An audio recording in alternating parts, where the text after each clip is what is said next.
Hello everyone, welcome to the third installment of the video lecture Design of Synchronous Machine. I am Professor Pankaj Sharma, Assistant Professor, Department of Electrical Engineering from Sagar Institute of Science, Technology and Engineering, Bhopal. In this video series of Design of Synchronous Machine, we have started from the basic definition of synchronous machine or motor. We have gone through all the parameters while deriving output equations. We have learned how should be the choice of a specific loadings, be it a specific magnetic loading or be it a specific electrical loading. We have seen salient pole machine, round poles, rectangular poles, turbo alternators, and in part 2 we have seen short circuit ratio,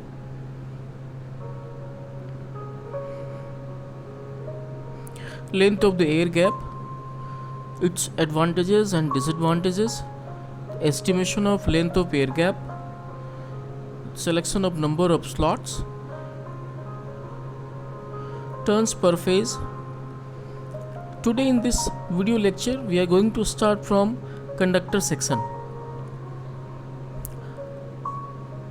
Current per phase we know is equal to kVA into 1000 upon 3 into EPH.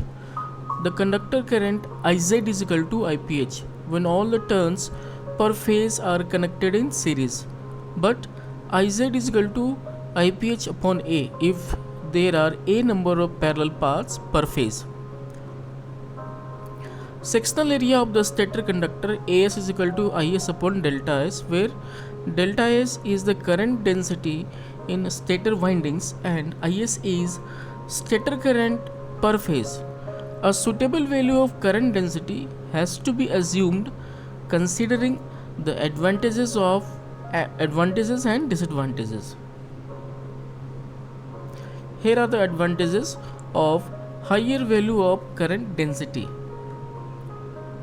First one is reduction is cross section, second one is reduction in weight, third one is reduction in cost. Disadvantages of higher value of current density. First one is increase in resistance, increase in copper loss, increase in temperature rise, and reduction in efficiency. Hence, higher value is assumed for low voltage machines and small machines. Usual value of current density for stator winding is 3 to 5 amperes per mm square. Now, stator slot dimensions. Because parallel sided slots are used, the teeth are tapered having maximum width at the gap surface. The flux density in teeth at the air gap surface at no load does not exceed about 1.7 to 1.8 Weber per meter square. WT minimum is equal to phi upon psi SS upon PLI into 1.8, where psi is equal to ratio of pole arc to pole pitch. The depth of the slot ds is now determined by the space requirement for copper and insulation. The depth of slot is normally about 3 times the width. The length of mean turn is LMT is equal to 2L plus 2.5 tau P plus 0.06 kV plus 0.2 meter.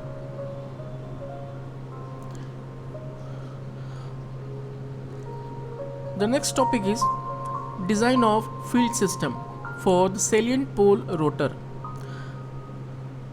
The dimension of pole are given as axial length of the pole is equal to axial length of the pole may be assumed 1 to 1.5 cm less than that of the stator core. Width of the pole Leakage factor for the pole is assumed varying between 1.1 to 1.15. Thus, the flux in the pole body is equal to 1.1 to 1.15 phi. Area of the pole is equal to flux in the pole body by flux density in the pole body. Flux density in the pole body is assumed between 1.4 to 1.6 Weber per meter square. Area of the pole is equal to width of the pole into net axial length of the pole. Net axial length of the pole is equal to gross length into stacking factor. Stacking factor may be assumed as 0.93 to 0.95. Hence, width of the pole is equal to area of the pole by net axial length of the pole. Height of the pole is decided based on the MMF to be provided on the pole by the field winding at full load. Hence, it is required to find out the MMF to be provided on the pole at full load before finding the height of the pole. Full load field ampere turns required for the pole can be calculated based on the armature ampere turns per pole. Hence, full load field ampere turns per pole can be assumed 1.7 to 2.0 times the armature ampere turns per pole. Armature ampere turns per pole ATA is equal to 1.35 IPH TPH kW upon P and ATFL is equal to 1.7 to 2.0 ATA. These all two equations are given to you in your previous lectures of the series electrical machine design. Now, the height of the pole is calculated based on the height of the field coil required and the insulation. Height of the field coil. Let IF is equal to current in the field coil, AF is equal to area of the field conductor, TF is equal to number of turns in the field coil, RF is equal to resistance of the field coil, LMT is equal to length of the mean turn of the field coil, SF is equal to copper space factor, HF is equal to height of the field coil, DF is equal to depth of the field coil, PF is equal to permissible loss per meter square of the cooling surface of the field coil. Rho is equal to a specific resistance of copper. QF is equal to heat generated per unit volume. Watts radiated from the field coil is equal to external surface in centimeter square into watts per centimeter square is equal to external periphery of the field coil into height of the field coil into watts per centimeter square.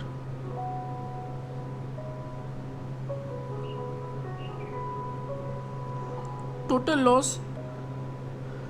Next, coming to total loss in the coil is equal to IF square into RF is equal to IF square into rho into LMT into TF upon AF. Total copper area in the field coil is equal to AF into TF is equal to SF HF DF. Hence, AF is equal to SF DF HF upon TF. Thus, watts lost per coil is equal to IF square into rho into LMT into TF in a bracket into TF divided by SF HF DF is equal to in a single bracket IF DF whole square into LMT upon SF HF DF. Loss dissipated from the field coil is equal to QF into cooling surface of the field coil. Normally, inner and outer surface of the coils are effective in dissipating the heat. The heat dissipated from the top and bottom surfaces are negligible. Cooling surface of the field coil is equal to 2 into LMT into HF. Hence, loss dissipated from the field coil is equal to 2 into LMT into HF into QF. For the temperature rise to be within limitations, watts lost per coil is equal to watts radiated from the coil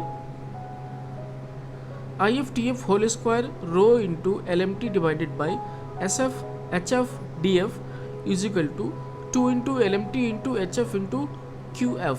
Hence HF is equal to IFTF in a bracket divided by 10 raised to the power 4 into under root SF DF QF is equal to ATFL into 10 raised to the power minus 4 divided by SF DF QF. Depth of the field coil is assumed from 3 to 5 cm. Copper space factor may be assumed as 0.6 to 0.8. Loss per meter square may be assumed as 700 to 750 watt per meter square. Hence, the height of the pole is given as by the formula HF plus height of the pole shoe plus height taken by the insulation. Now let's go to the next topic, which is design of field winding. Generally, the exciter voltage will be in the range of 110 volts to 440 volts. 15 to 20% of voltage is kept as drop across the field controller. Hence, voltage per coil VC is equal to 0.8 to 0.85 exciter voltage upon number of field coils. Assume suitable value for the depth of the field coil. Mean length of the turn in field coil is estimated from the dimensions of the pole and the depth of the field windings. Mean length of the turn is given by 2 into under bracket LP plus BP plus pi into DF plus 2Ti, where Ti is the thickness of insulation on the pole.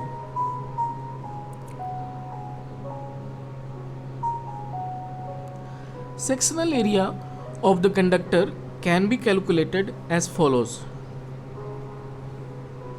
Resistance of the field coil RF is equal to rho into LMT into TF upon AF is equal to voltage across the coil upon field coil.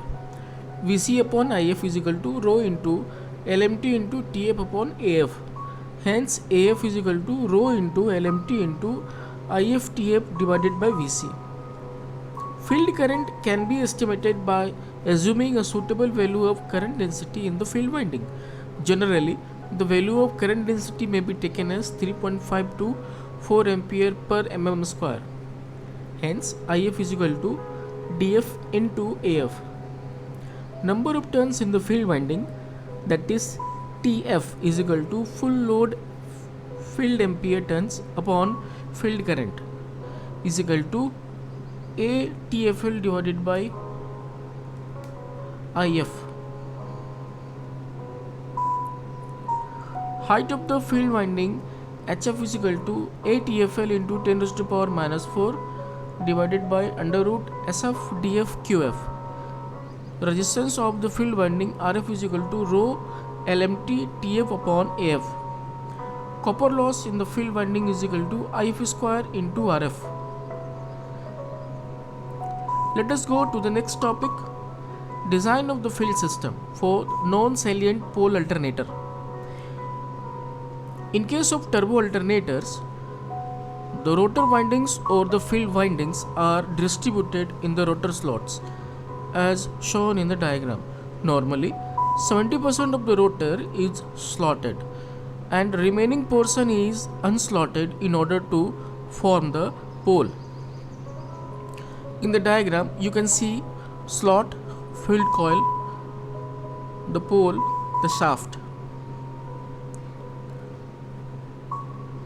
The two axes, one is denoted as N axis and The vertical one is denoted as s-axis. The design of the field can be explained as follows point by point. Point number 1, selection of rotor slots.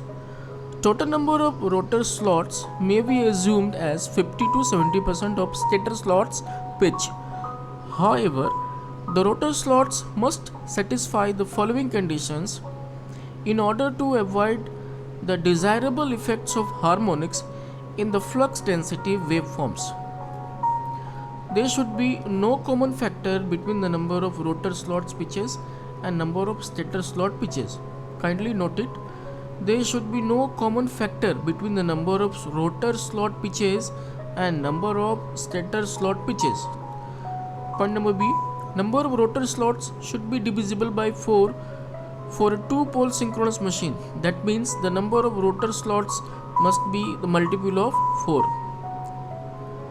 Width of the rotor slot is limited by the stresses developed at the rotor teeth and end rings. Design of rotor windings. Full load field MMF can be taken as twice the armature MMF. ATFL is equal to 2 into ATA is equal to 2 into 1.35 into IPH TPH into kW divided by P. Standard exciter voltage of 110 to 220 volts may be taken, with 15 to 20% of this may be reversed for field control. Hence, voltage across each field coil VF is equal to 0.8 to 0.85 volt per pole. Length of the mean turn LMT is equal to 2L plus 1.8 top E plus 0.25 meter. Sectional area of each conductor AF is equal to rho into LMT into IF into TF divided by VF. Assume suitable value of current density in the rotor winding 2.5 to 3 ampere per mm square for conventionally cooled machines and 8 to 12 amperes per mm square for large and special cooled machine. Find area of all the rotor conductors per pole is equal to 2 into IF into TF upon delta F. With the help of this formula, you can find the number of rotor conductors per pole, which is 2 into IF into TF divided by del F into AF. For the number of field conductors per slot is equal to, you can use this formula, 2 into IF into TF divided by del F into AF into SR, where SR is the number of rotor slots. Resistance of each field coil RF is equal to rho into LMT into TF upon AF, and you can calculate the current in the field coil IF is equal to VF upon RF.